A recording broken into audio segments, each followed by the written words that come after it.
programa de hoje, o advogado número 1 em cybercrimes. Ou a gente deixa o poder na mão da plataforma decidir quando você fala ou não, ou na mão do judiciário.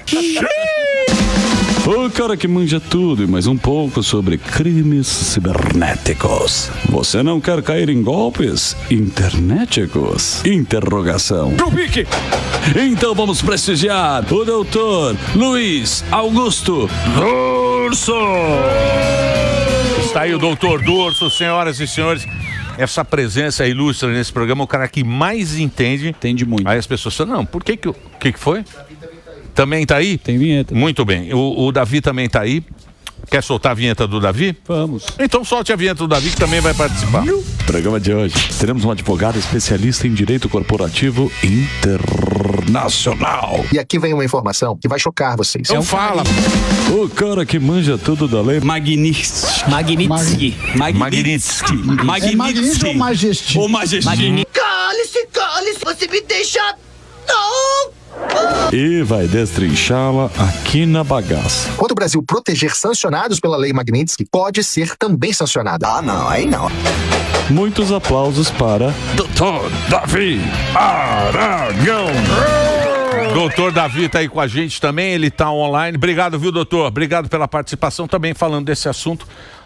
Até essa operação da polícia eram os dois grandes assuntos que a gente estava ontem, o Brasil inteiro falando sobre isso, mas o Brasil, como a gente sabe, o poço sempre aparece como é que chama lá, um alçapão. Tem mola no diferente. Isso, a gente tem aqui a presença. Então eu vou deixar você agora fazer a primeira pergunta para o doutor Davi, sobre esse assunto aí do Magnitsky e tal, essa história. Tá bom.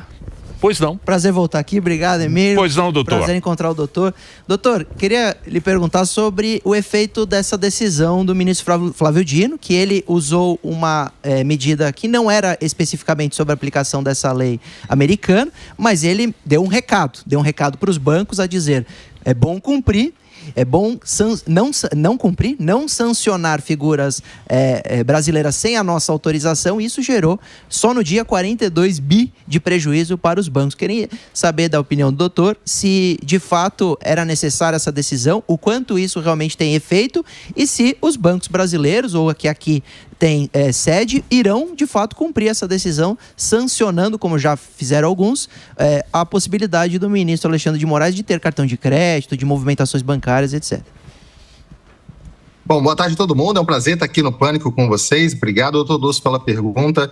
E para explicar um pouco melhor a ineficácia dessa decisão do ministro Flávio Dino, a gente precisa entender que a aplicação das sanções Magnitsky não são uma decisão judicial americana. Esse é o primeiro ponto.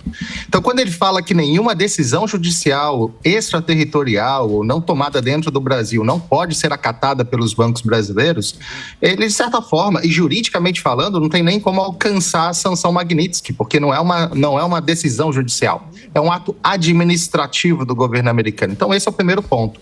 Mas aí tem um cunho político muito grande que só tensiona cada vez mais a relação diplomática entre Brasil e Estados Unidos, que já não está muito boa há algum tempo. A gente precisa deixar isso claro para todo mundo. Então qualquer tipo de negociação ou qualquer tipo de avanço nesse diálogo só se torna mais difícil com uma decisão como essa, que não precisava nem ser tomada nesse momento e não tinha nada a ver, inclusive, com a questão Magnitsky do sancionamento do ministro Alexandre de Moraes.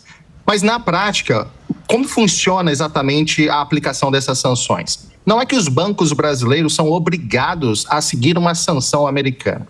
É que os bancos brasileiros, eles querem continuar tendo acesso ao sistema financeiro americano. Esse é o principal ponto.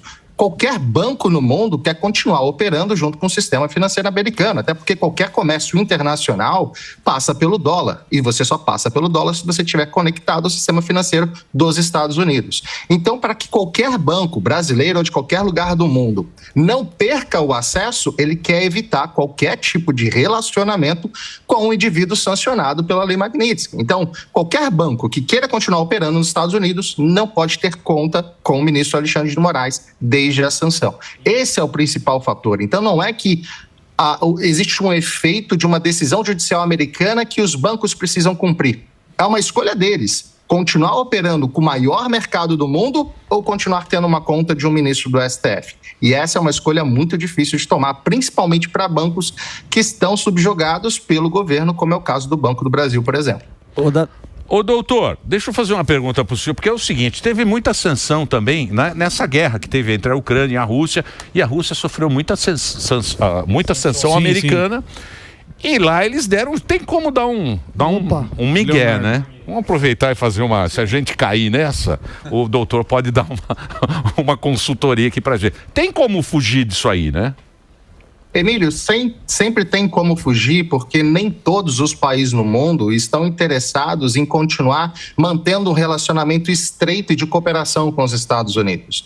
Como que a Rússia, de fato, conseguiu fugir? Operando de forma disfarçada com outros países, como China, Coreia do Norte, alguns outros países que não têm muito medo de serem sancionados pelos Estados Unidos. China é um país que vive em conflito, em guerra comercial com os Estados Unidos, está sofrendo investigação o tempo todo, então ele já tem um aparato muito grande para enfrentar os Estados Unidos nesse tipo de disputa geopolítica. Então a Rússia encontrou ali na China um aliado muito poderoso para continuar negociando. E convenhamos, os Estados Unidos ele tem sim uma força contra a China, mas não dá para ir a todo vapor, até porque ainda depende muito da China no mercado mundial. Então, a única saída que países sancionados como a Rússia têm é se aliar a um bloco específico. O problema é justamente que bloco é esse, Emílio? A nossa saída, caso a gente queira enfrentar os Estados Unidos de frente, vai ser se aliar cada vez mais a um bloco que contém Rússia, China, Coreia do Norte, Irã, Venezuela. E eu acredito que esse não é o melhor bloco hoje no mundo para, de fato, você se aliar. E esse é o grande problema. Comprar uma briga direta com o governo americano, tentando proteger pessoas sancionadas de forma institucional, ou seja, as instituições brasileiras defendendo um sancionado e obrigando, inclusive, que outras empresas brasileiras também preservem aquela pessoa sancionada pela Magnitsky, pode custar muito caro para o país, empurrando ele para um lado do bloco geopolítico global que eu acredito que a maioria da população brasileira não gostaria de estar. Ô doutor, o senhor citou aí Rússia e China, provavelmente são dois países que se prepararam para isso, né? Se prepararam para ter esse embate com os Estados Unidos. Eu acho que o Brasil é um caso diferente, né? O Brasil, ele não tem como é que seria se um banco, se alguma instituição falasse, não, a gente vai manter tudo isso aqui com o sancionado? Alba, essa pergunta é boa porque não só se prepararam, como continuaram escalando ao longo de um tempo todas essas sanções. Uma coisa que a gente precisa entender é que as sanções que a gente está vendo agora, tanto contra o ministro Alexandre de Moraes, como também em relação ao tarifaço contra o Brasil, não começou agora com a eleição de Donald Trump. Isso já está acontecendo desde 2023, enquanto Joe Biden ainda era presidente dos Estados Unidos. Várias investigações a respeito das ações do ministro Alexandre de Moraes, ou até mesmo em relação às tratativas comerciais do Brasil em relação a produtores americanos, tarifas e diversas outras questões que a gente pode abordar, já vieram escalando desde 2023 para cá. O que faltava no governo anterior era uma vontade política de agir e até uma falta de energia, né? Vamos convenhar. Agora, no atual governo, Donald Trump está com tudo para poder ir para cima do Brasil com base em investigações que já estão vindo há 2 anos. E o que a gente viu ao longo desses 2 anos? Uma escalada cada vez maior, primeiro do STF, punindo empresas americanas, implementando multas absurdas, impedindo empresas americanas de operar no Brasil em determinados momentos, o que só escalou ainda mais essa sensação de conflito entre Brasil e Estados Unidos, que começou dentro do Congresso, foi enviado para o governo para que isso fosse investigado, que culminou na aplicação da sanção Magnitsky contra Alexandre de Moraes e agora também no tarifaço contra o Brasil. E não parou aí. Ainda existe uma investigação comercial muito ampla, uma das maiores que já aconteceram contra um país ocidental, rolando aqui dentro dos Estados Unidos, que pode punir o Brasil ainda mais. Então, de fato, Alba, o Brasil não está preparado e nem se preparou para essa briga. Pelo contrário, ele dobrou a aposta ao longo dos últimos anos, mesmo com todas as sinalizações sendo dadas, para que isso poderia escalar de uma forma que não seria mais possível que o diálogo diplomático resolvesse. E é justamente essa situação que a gente está agora. Que é a seção 301, que as Big Techs estão... O que as Big Techs, doutor Durso, o que as Big Techs estão reclamando do Brasil?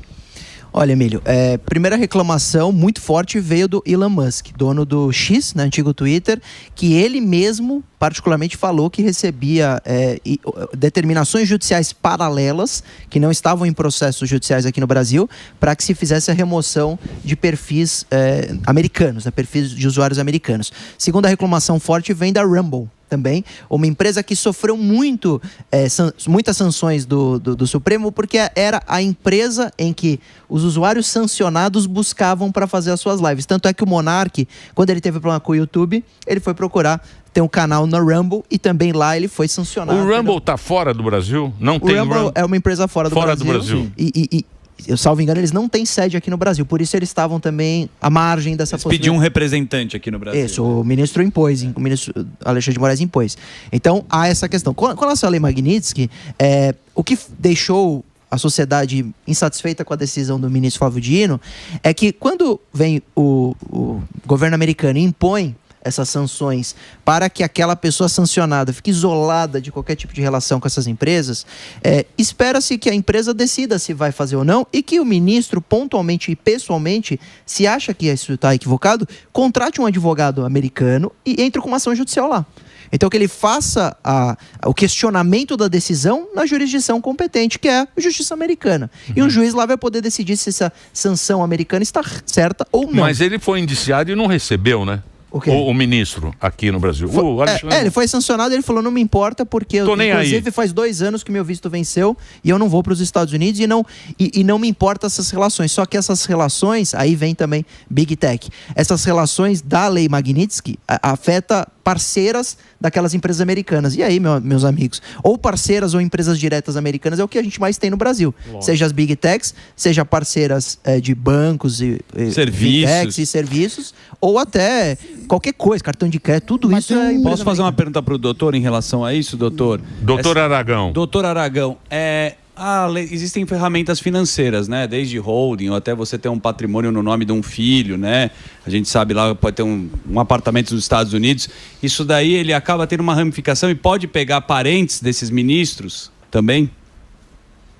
Daniel, esse é exatamente o arcabouço que a sanção Magnitsky traz para impedir que aquele indivíduo continue praticando os atos pelo qual ele foi sancionado. Não só sufocar ele financeiramente, como toda e qualquer pessoa que estiver em volta dele que possa ajudá-lo financeiramente ou protegendo o patrimônio ou de qualquer outra forma. Então, sim, há sim uma possibilidade de escalada direta, no sentido de parentes que eventualmente sendo identificados, que estão protegendo o patrimônio ou tentando ocultar qualquer tipo de relação com aqueles sancionados, serem sancionados diretamente pela Global Magnitsky. Então, eles também podem, parentes também podem. Mas o que acontece na prática? Isso, na prática, acaba nem sendo tão necessário. Porque todas as empresas que, de alguma forma, têm qualquer tipo de relacionamento com os Estados Unidos, e a gente está falando, só para a gente contextualizar isso, de um país que só em termos de importação de produtos e serviços no ano passado ultrapassou 4 trilhões de dólares em importação e mercado global como um todo. O Sam até pode falar muito bem sobre isso. Qual país no mundo, qual empresa no mundo não quer continuar tendo relacionamento com esse mercado global? A gente está falando que só em termos de importação de produtos e serviços é maior do que o PIB de quase todos os países no mundo. Só 3 países no mundo têm um PIB maior do que o volume de importação dos Estados Unidos. O que isso significa na prática? A Magnitsky quer utilizar essa força econômica americana para fazer com que toda e qualquer empresa, banco, instituição, governo, que quer continuar tendo contato, quer continuar tendo relacionamento comercial com os Estados Unidos e as suas empresas, se afaste daquele indivíduo sancionado. Então ele fica quase como tóxico, o que inclusive foi dito pela nota do consulado americano, que o ministro, a partir daquele momento, é tóxico, e de fato é. Qualquer um que tenha relacionamento com ele também se intoxica e se afasta totalmente do mercado americano. E essa é a principal arma da Magnitsky. Não é sancionar diretamente várias pessoas, mas é fazer com que as pessoas no entorno comecem a ter medo de ter relação com ele. E isso vai desde parentes, amigos, bancos, empresas, clientes, fornecedores, até advogados escolhem não mais trabalhar para aquele cliente, porque também podem ser sancionados ou podem ser, de alguma forma, ter limitado o seu acesso aos Estados Unidos ou bens aqui bloqueados. Esse é o ponto mais importante, a forma que a aplicação da Magnitsky faz com que aquela pessoa se torne radioativa e ninguém mais quer chegar perto dela. Por isso que parentes também podem ser sancionados diretamente, mas na prática que a gente vê isso acontecendo ao redor do mundo com outros sancionados, automaticamente as pessoas começam a se afastar com o receio de também serem sancionados e a pessoa vai ficando isolada politicamente, economicamente e sem apoio nenhum. E justamente por isso ele é enfraquecido e não pode continuar cometendo aquela irregularidade, seja corrupção, seja violação de direitos humanos, que fez com que ele fosse sancionado justamente pela Magnitsky. É danado, né? Eu me lembrei da Covid agora. Lembra na época da Covid que a gente tossia, todo mundo saía de perto? É complicado. Radioativo. Ninguém quer fazer negócio com o cara, porque se o cara fizer negócio com ele, vai ter retaliação. Vira cúmplice da instituição. É cúmplice, cai radioativo. Vocês acham que o ministro mesmo, ele passou um pouco dos limites, o Alexandre de Moraes, ele passou um pouco do ponto para eles entrar nessa história do... Porque isso é muito... Tem gente que fala que sim, tem gente que fala que não. O que você achou isso, doutor Aragão?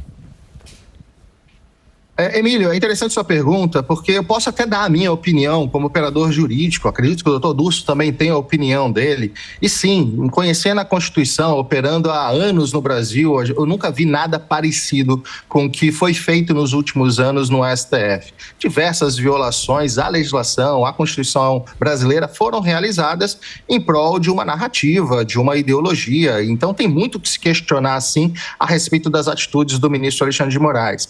Mas essa é só a minha opinião, e o que a gente está discutindo aqui principalmente é que isso foi uma conclusão de várias comissões que rodaram o Congresso americano, Senado americano, por outras constituições ou outras comissões americanas analisando esse tema sobre a ótica do direito internacional e dos direitos humanos. E foram criados diversos relatórios que embasaram essa decisão. Então não é uma decisão política, não é uma briga ou não é uma briga política direta entre presidentes, Trump e Lula no Brasil. Não, é muito mais do que isso. Então, independente da minha opinião, ou da opinião de qualquer outro, fato é que institucionalmente hoje os Estados Unidos reconhecem que o ministro Alexandre de Moraes violou direitos humanos. Isso está reconhecido pelo Congresso americano, está reconhecido pelo Senado americano, está reconhecido por diversas comissões que estudaram a fundo o assunto aqui dentro dos Estados Unidos ao longo dos 2 anos e que culminaram na sanção do ministro Alexandre de Moraes. E olha,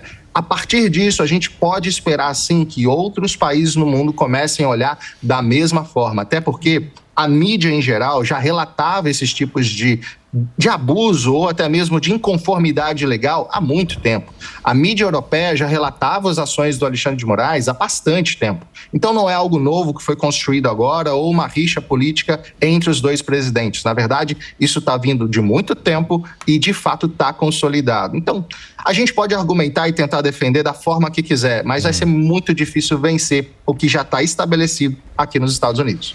Porque a Constituição é um negócio importante, porque a Constituição, assim, se você trocar ela em palavras mais simples, é o povo que tem aquela carta, o que o Estado pode fazer com a gente. É o limite do Estado. É o limite do poderoso Estado que tem contra o indivíduo. É a gente, o que o Estado pode fazer com a gente. Exato. A Constituição é isso. Tanto é que tem os direitos fundamentais que são direitos da população e não obrigação do Estado. Então, é uma coisa nossa, do povão. Isso. Então, o povão fala, Estado, você pode fazer isso, tem os artigos lá que pode fazer. Você acha que ultrapassou um pouco? Essa pergunta é excelente, Emílio, e minha análise jurídica e não pessoal nem política, tá? Inclusive, sobre a última pergunta, o ministro também teve um problema com o Elon Musk quando baniu o X, isso tudo aqueceu, o Trump nem era presidente ainda e chegou agora a conta de tudo isso. Olha, com relação à análise das decisões do Supremo, muitas me incomodam. Eu acho que o Supremo erra muito, que o Supremo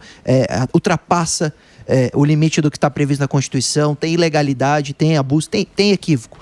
E defendo, lógico, mudanças nisso. Inclusive, eu defendo que cargo de Supremo não seja nomeação política, seja construção de anterioridade, né? De você construir uma carreira dentro da magistratura até chegar ao ministro Supremo e não ser amigo do presidente. Com relação à sua pergunta, então, houve abuso? Eu entendo que sim. Eu acho que o Supremo erra muito, não só o ministro Alexandre de Moraes, como outros ministros.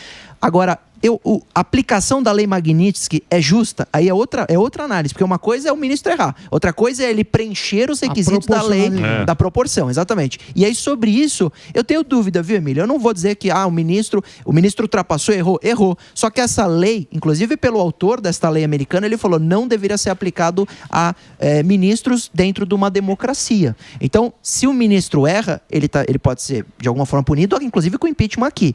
Agora, a aplicação da lei pelo Donald Trump, ela não deveria ser para ditadores, ela não deveria ser para onde não há mais democracia e tal. Eu não sei se o ministro preencheu os requisitos daquela lei americana, mas que ele erra, eu concordo. Que ele ultrapassa, eu concordo. Agora, se ele faz jus à punição, eu tenho dúvida. Porque isso aí é mais um poder do presidente americano. Sim. Porque senão... Foi na época que pegaram o Bin Laden, né? Foi logo depois que surgiu essa lei. E outra coisa, se o Trump começa a deturpar para aplicar no ministro amanhã num inimigo político, etc. Ele está agindo como o nosso Supremo, ele está ultrapassando. É que sobre isso tem uma questão, e aí que os Estados Unidos está falando, é que o Brasil não vê, às vezes, o Brasil como uma democracia. Acho que isso justifica. Mas eu queria te perguntar o seguinte... Quer perguntar para o doutor? Pode ser para o doutor. Doutor Davi. E aí depois a gente passa para o Durso. O encontro de notáveis. Sim, que é doutor. Você está brincando. Doutor Davi, uma coisa que passa pela esfera econômica, a seção 301, e para mim é uma coisa assim, eu li o que eles falam, li o que os analistas falam, e uma coisa que eu ia te perguntar, e depois passar para o Durso, é sobre a PL do Marco Civil da Internet e LGPD do Brasil. Consta isso como uma violação da competitividade. Eu queria entender o que isso vai contra e se os Estados Unidos está falando que a gente não poderia ter o Marco Civil da Internet. Sam, é boa essa pergunta e eu vou até deixar para o Dr. Durso explicar exatamente sobre o Marco Civil da Internet, mas eu quero introduzir essa seção 301 para fazer ela ficar mais clara para todo mundo. Quando eu falo que essas investigações começaram há 2 anos atrás, não foi só a respeito do ministro Alexandre de Moraes, foi também em relação a várias práticas brasileiras que, de certa forma, impactam o comércio entre Brasil e Estados Unidos, e principalmente produtores, fabricantes americanos. E o Brasil é conhecido por um país muito protecionista, que, de certa forma, cria diversas barreiras contra produtos e serviços externos. Isso é fato. Então, quando a investigação sobre a seção 301 foi efetivada, foi formalizada contra o Brasil, 5 acusações foram feitas, e não somente em relação ao Marco Civil ou qualquer tipo de dificuldade para as Big Techs, mas foram 5 acusações diferentes que o Brasil agora precisa se defender contra essas acusações para que não sofra mais sanções. A gente não está falando da alíquota extra de 40%, que elevou o total de tarifa para 50% para muitos produtos brasileiros. Não é isso. O resultado da seção 301 ainda virá, ainda vai acontecer, e esse é o ponto principal. O Brasil é acusado pelo PIX, que aqui dá para se defender, mas a resposta oficial brasileira não fez esforço para defender o PIX da forma adequada. Na minha análise jurídica em relação a isso, fala muito das tarifas tarifárias, das barreiras tarifárias, ou seja, o Brasil é um dos países que mais cobra imposto para a entrada de produtos importados, inclusive dos Estados Unidos. A diferença é gritante, fala muito sobre isso. Proteção à propriedade intelectual. O Brasil tem muita dificuldade, principalmente em relação a patentes. Registrar uma patente no Brasil leva anos, e até lá a empresa que criou aquela tecnologia já perdeu muito dinheiro com cópias e tudo mais. O Dr. Durso pode falar muito bem sobre isso, a especialidade dele, se eu não me engano. Um outro ponto fundamental de análise da 301 é a questão da leniência à corrupção, e principalmente citando os eventos de descondenações que aconteceram, de anulações de processos que aconteceram recentemente. O Brasil, desculpa, mas não tem nem como se defender desse tipo de situação, e isso está sendo de fato levantado sobre a investigação, e é um dos motivos de sanção que pode levar a um outro país. Um país democrático, no entendimento americano, não pode permitir que um nível exagerado de corrupção aconteça, principalmente nos graus altos de poder, e isso está sendo investigado também pelos Estados Unidos. E por último, o desmatamento ilegal, que acaba favorecendo muitas empresas brasileiras em detrimento de americanas, que precisam seguir regras muito mais rígidas para replantio e tudo mais, e no Brasil acaba sendo muito conivente com a questão do desmatamento ilegal. São 5 acusações, e até hoje na história das investigações pela USTR, na seção 301, Nenhum país sofreu tantas acusações simultaneamente. Geralmente é o único tema discutido, como aconteceu com a China. Nos últimos 10 anos, a China respondeu a 2 sessões e, com muita negociação com os Estados Unidos, conseguiu chegar num acordo para não ser mais sancionada. O Brasil não só apresentou uma defesa muito frágil, muito retórica, como ainda não rebateu as acusações e vai sofrer cada vez mais investigação a respeito desses 5 temas. Muito bem.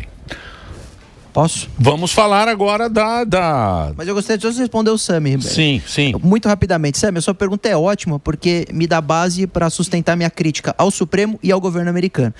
Quando o governo vem numa investigação dessa e fala o PIX é contra nossas empresas de cartão de crédito, você percebe que quando algumas sanções americanas também se justificam numa questão de protecionismo. Porque ele querer afetar o nosso PIX é uma maldade tremenda. Qual é a preocupação? Porque amanhã vai ter PIX parcelado. Isso vai tirar a compra de cartão de crédito. Cartão de crédito. Exato. Né? E quando vem falar de LGPD, sabe por que o Trump está defendendo que LGPD está afetando economicamente as Big Techs? Porque elas não podem vender bancos de dados, elas não podem coletar as informações dos nossos usuários. Isso é a nossa lei aqui. A nossa lei que é maravilhosa. A LGPD sempre foi elogiada mundialmente. Então, essas críticas ou sanções... Então, no mundo, quem tem essa lei de proteção dos dados? A Europa, alguns estados americanos, o Brasil... vários países da Europa, alguns países da Ásia. Aqui China não tem, por causa da questão de todas as redes sociais serem banidas. Então você tem diversos países... Né, doutor? A Austrália. A Austrália, na Ásia, tem uma lei de protecionista muito boa de LGPD. São vários países, um monte de países pelo mundo. O que significa LGPD? Lei Geral de Proteção de Dados. Lei Geral de Proteção de Dados. Ou seja... Tudo aquilo que as plataformas vão lá e falam, eu gostaria de colocar um bonequinho dançando. Aí você entra no bonequinho dançando e você fica dando dados para aquela empresa. Isso, quando você se cadastra, loga, publica, dá um like, compartilha, tudo isso gera informação. Esses caras ficam usando isso os dados meus para lá. E aqui no Brasil tem uma lei que protege a pessoa. É basicamente isso. É o Código de Defesa do Consumidor dos Dados. É uma lei que criou um ambiente bom. Inclusive, reunião que eu fiz com o DPO, da Meta, do YouTube, da Google, eles falando, nós gostamos da lei de proteção de dados do Brasil porque cria um cenário fértil, um cenário de segurança jurídica. E aí vem os Estados Unidos falando, essa lei está atrapalhando o nosso mercado. Então, algumas sanções, isso que eu estou dizendo, o americano também erra, o governo americano também sanciona injustamente, mas nós temos também certa culpa, né? Mas você acha isso, doutor? Porque, por exemplo, cartão de crédito, né, LGPD, o cara lá tem todas as informações, sabe seu bem de consumo, o que você vai, onde você... Ele pode vender para uma indústria, ele pode vender para um plano de saúde. Então tem uma discussão relacionada a isso com o que vão fazer com os meus dados. Isso, por isso que a LGPD... toque nos meus dados. Por isso que a LGPD é boa. A LGPD chegou e falou, você titular do dado tem proteção por lei, e se as plataformas quiserem tratar, não é que elas não podem, elas precisam ter transparência. As pessoas vendem e-mail. Eu sei, mas por isso que quando você entra no site, ele fala, você... Isso, é o cookie. Eu aceito. Aquele aceito é dessa lei. Isso, a LGPD, ela aumentou muito o controle de cookie, porque o cookie nada mais é do que uma análise de analytics do que você faz dentro de um site. Os links que você clica, o tempo que você fica em cada página, tudo isso é analisado por cookie. E agora com esse negócio da adultização? Pois é. Que agora também entrou nessa história aí, né? Depois do vídeo do Felca, muita gente começou a falar de adultização e veio o Congresso e falou, vamos resolver essa questão. Nós temos um PL de 2022, que é o 2628, e vamos colocar para votação em medida de urgência. E eles aprovaram em 2 semanas e meia.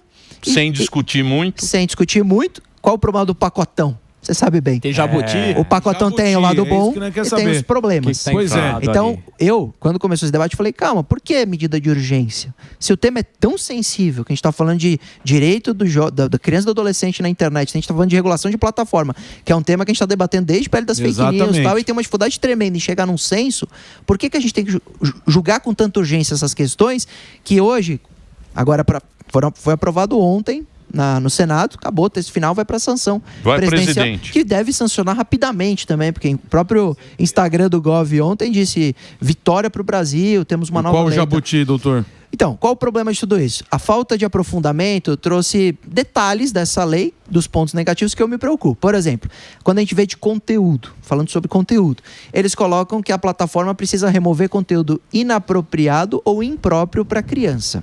E aí eles até fazem um rol de conteúdo inapropriado e impróprio, mas fala de conteúdos que, por exemplo, estão divergentes de uma classificação etária prevista. Quem faz classificação etária no país é o Ministério da Justiça. Sim. E eles, além disso, falaram de órgão regulador, que é uma autoridade independente do governo. Inclusive, estão falando de emprestar a Autoridade Nacional de Proteção de Dados. Era algo que eu gostaria, antes, de se aprofundar no debate, para ver como vai ser a autonomia desse órgão. Porque se ele vai fiscalizar todo o conteúdo... É um comitê. Que senta lá, 5 ONG, 3 amigos. Conheço bem essa turma. Opa! O que mais? E aí? E o problema da questão da falta de decisão judicial, porque eles falam que poderia ter a denúncia para gerar responsabilidade da plataforma e remover o conteúdo. Inclusive o Nicolas Ferreira esteve aqui, fez um baita programa e falou: nós conseguimos na oposição incluir que isso não pode ser feito por qualquer um, que essa denúncia tem que ser por representante legal, por vítima, mas mesmo assim, com a inclusão, mudança, eu ainda tenho um pouco de receio, porque uma vítima não necessariamente é vítima do que está sendo divulgado, ela pode ser vítima do conteúdo. Vale dizer, imagina que o conteúdo é pornográfico. Quem assiste, uma criança, ela não está envolvida no vídeo, mas ela, ao assistir, está sendo vítima porque ela está sendo exposta a esse conteúdo, certo? Então, se a gente falar que um conteúdo seu, falando palavrão amanhã, etc, é impróprio porque uma criança viu aquilo e se sentiu ofendida, ela é vítima, ela poderia denunciar e provavelmente a plataforma ia remover. Então, eu gostaria que uma lei nova dessa tivesse o aprofundamento para afastarmos qualquer tipo de subjetividade como impróprio ou inapropriado para ilícito, ilegal. Isso. Porque o que é ilícito? O que é ilegal? Que está previsto em lei, que é crime. Agora, o que é impróprio, Emilhão? O impróprio, ele fica amplo, qualquer coisa pode ser impróprio. Eles Você tá falando aqui, alguém pode achar impróprio para criança. E até tentaram fazer um rol, mas esse rol coloca também questões inapropriadas. E uma pessoa pode achar e outra não. Um pai pode achar impróprio. Fica subjetivo. Agora, quem decidir der a canetada do que é impróprio, é isso aí que vai acontecer. O problema é a subjetividade, né? Como você fala, deixa subjetivo, aí o próprio governo pode usar a benefício próprio essa lei para tirar alguma coisa que está falando sobre eles, onde enquadra essa relação. Com previsão desse novo órgão multar a rede social em 50 milhões de reais. Então, ainda sanção administrativa e não jurídica, né? Não judicial. Vai o executivo?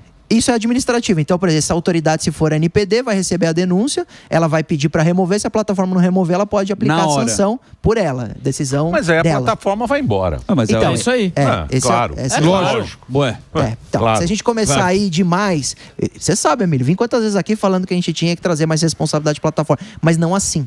Não acelerado, não sem o debate. Aí, ontem, uma das senadoras falou... Mas porque o nosso Congresso é ruim. Viver de raiva. Toda lei, pode ver, toda lei eles fazem em cima da opinião pública para ganhar voto, para parecer bonito, para mostrar valor. 2 semanas para aprovar um PL desse, Emílio. É lógico, porque o vídeo do Felca explodiu de visualização. Todo mundo sai como bonito. Ninguém quer, óbvio que ninguém quer aquilo lá. Ninguém quer erotização de criança em rede social. Só que aí... passa do jeito que for e aí depois a economia vê depois. Calma, tipo a mesma história. Doutor Davi, e aí, doutor Davi, quer falar alguma coisa, meu querido? Emílio, é interessante toda essa discussão, né? Porque isso reflete diretamente nas questões que a gente estava falando, do entendimento dos Estados Unidos sobre como o Brasil está evoluindo em termos das tratativas de liberdade de expressão. E por isso a gente vê essa animosidade toda entre os dois governos nesse momento. Quando a gente fala que a atividade das big techs, das plataformas digitais, das redes sociais, vão ser dificultadas dentro do Brasil por questões legais, definições de novas sanções, leis e multas, tendo que cooperar, seja com a justiça brasileira, seja com o órgão regulador, a gente vê um cenário que já se repetiu na Europa, onde diversos países tiveram que entrar num consenso com os Estados Unidos e dentro de um limite específico para não sofrerem novas sanções. E é exatamente isso que a gente vê o Brasil fazendo de forma bastante unilateral. O doutor Dulcio tem razão quando ele fala que algumas proteções americanas também têm um tanto de protecionismo no sentido de defender a sua indústria. E é exatamente isso que eles estão fazendo. Quando eles olham todas as sanções ou limitações impostas às redes sociais, que são, na grande maioria, americanas, e as que não são, o Trump está dando um jeito para que se torne, como o caso do TikTok, por exemplo, ele está fazendo uma proteção da indústria interna dos Estados Unidos, das grandes empresas americanas que, inclusive, de certa forma, apoiaram ele a chegar onde ele está. E, ao fazer isso, ele vai entrar em antagonismo total com essa nova tratativa que o Brasil quer implementar em relação às redes sociais. Então, tudo isso feito de forma tão unilateral, sem uma discussão diplomática com os Estados Unidos, sem sentar com as próprias plataformas digitais para entender as dificuldades que elas teriam tecnicamente, em termos de custo e tudo mais, para poder implementar essa nova regulamentação, só faz com que essa animosidade entre os dois países, essa percepção americana de que, de fato, o Brasil está se afastando das liberdades individuais através de regulamentações e novas normas, que ainda em determinada medida até pode ser defendida juridicamente, mas tem um pouco de extrapolamento que a gente vê em algumas ações individuais. E, ao mesmo tempo, as empresas americanas ficam coagidas a continuar operando no Brasil, como você mesmo falou agora, para sofrer uma multa desse tamanho, não vale a pena operar no Brasil, vou sair daqui. Qual que é a consequência direta disso? É uma reação direta do governo americano, mais uma vez contra o Brasil, para entender que o Brasil está usando as suas instituições e a sua legislação contra empresas americanas. É isso que, de fato, o governo brasileiro precisa entender. Essa negociação precisa acontecer, senão é só mais sanção que a gente pode esperar a vinda do governo dos Estados Unidos. Boa. Obrigado pelo papo, viu, doutor? A gente conversou com o doutor Davi Aragão, ele está agora, evidentemente, fora aqui do estúdio. Certo. Convidar já para você vir aqui no estúdio para a gente bater um papo aqui mais tranquilo. É um craque aqui conversando com a gente. Obrigado, viu, doutor? Eu agradeço, um abraço a todos. Muito bem. Conversou com a gente, vou passar aqui o Instagram, @Davi Aragão, tudo junto, Aragal, não é isso? Davi Aragal é o Instagram aí para você seguir o doutor. Muito bem. Bicho. E aí? E aí, José? Não, pra gente matar o tema. O Morgado bem falou, todo mundo é contra isso. Tanto é que a narrativa foi tão construída que até a oposição teve que se render e falar, vamos todo mundo fazer uma votação unânime aqui, quase unânime a votação no Senado, todo mundo lógico, ninguém quer ficar contra. Porque ninguém quer ficar com o ônus de dizer, eu critiquei a lei que defendia as crianças. Tudo bem, só que a lei que defende as crianças muitas vezes não vai na prática defender as crianças e resolver. Desde quando falou desse PL, eu falei, olha, era muito mais fácil, muda o ECA, inclui o crime de adultização, porque esse PL não traz crime. Não tem crime novo nesse PL, então não tem adultização novo na lei. E muda o Marco Civil da internet, tá aí, o Marco Civil já fala de conteúdo ilícito. Pois é. Esse rol que eles estão falando de conteúdo inapropriado, impróprio, é só conteúdo ilícito. Então já tem no Marco Civil, não precisa falar o que já foi dito, mesma coisa na LGPD. Mas eles quiseram reprisar e colocar algumas coisas a mais que eu penso deveria ter mais debate, deveria ter mais aprofundamento e por causa dessa exposição gigante do FEL que todo mundo tem que falar. Essa é a lei que a gente vai defender crianças. Então, mas você acha que... Porque a gente está vivendo um ambiente muito politizado e polarizado. Sim, não é? Fechado. Se você falar uma coisa, tem uma cartilha aqui, outra ali, não tem conversa. E para uma lei, para ela servir bem à sociedade, tem que haver essa discussão.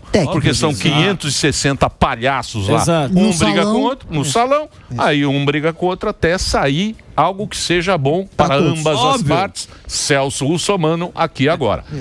Só que, hoje em dia, parece que vai ser difícil isso, né, doutor? Vocês mostraram aqui o vídeo da aprovação da medida de urgência?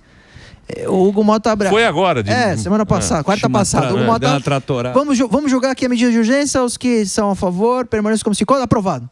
Foi em 4 segundos. Foi muito rápido. 4 segundos. Isso mostra que a gente está julgando algo sem sentar, sem analisar. Mas um Congresso que precisa sentar e analisar para que uma resposta seja dada em razão de um vídeo, mas não é assim que a gente traz leis boas. Porque sabe o que acontece amanhã? Vai ter problema igual, a gente vai continuar com o problema com as crianças e adolescentes e ainda a gente perde liberdade de usuário que não comete crime. Doutor, só uma pergunta rapidíssima. Ano que vem tem eleição, essa lei já vai valer e pode ser um conteúdo impróprio, uma propaganda eleitoral? Precisa ver agora com a sanção se vai ter vacácio, que é aquele prazo para as empresas se adaptarem. Com certeza deve ter algum tipo de vacácio, mas ele pode ser de 30, 60, 3 meses. Mas ano que vem eu acredito que ela já estará vigorando. E aí você tem, claro, o ganho eleitoral, como está sendo a CPMI aí do INSS. Basta ver as convocações, algo que é gravíssimo. Em vez deles focarem em quem são os criminosos e atrás, já estão falando de político que tem que ser convidado e convocado. O que vai ter de conteúdo já vira palanque. Já virou palanque. Já virou palanque. Boa, Dursão, deu show, hein? O Durso dá um show aqui. Sim, sempre. Grande Durso. Dando show. É o importante você Compra tá das crianças. É importante você estar aqui sempre pra gente levar. E tivemos hoje também com o Davi Aragão um papo muito bom. Muito legal. Que a gente consegue entender, porque esclareceu. É importante. Vou passar o Instagram e lá o Dr. Durso tem muitas dicas legais pra você aí, ó. No Instagram dele é @Luiz com Z. Luiz Augusto Durso, tudo junto, Luiz Augusto Durso. Lá tem um monte de coisa para você. Espero que você volte aqui, porque esse tema é muito importante para as pessoas poderem saber também, para não entrar em roubada, né? E para poder entrar no debate, porque todo mundo hoje debate sobre lei. Quando falaram do PL da dotização, tava todo mundo comentando. Sim. Então vamos nos aprofundar para a gente poder criticar e elogiar também, né? É isso aí.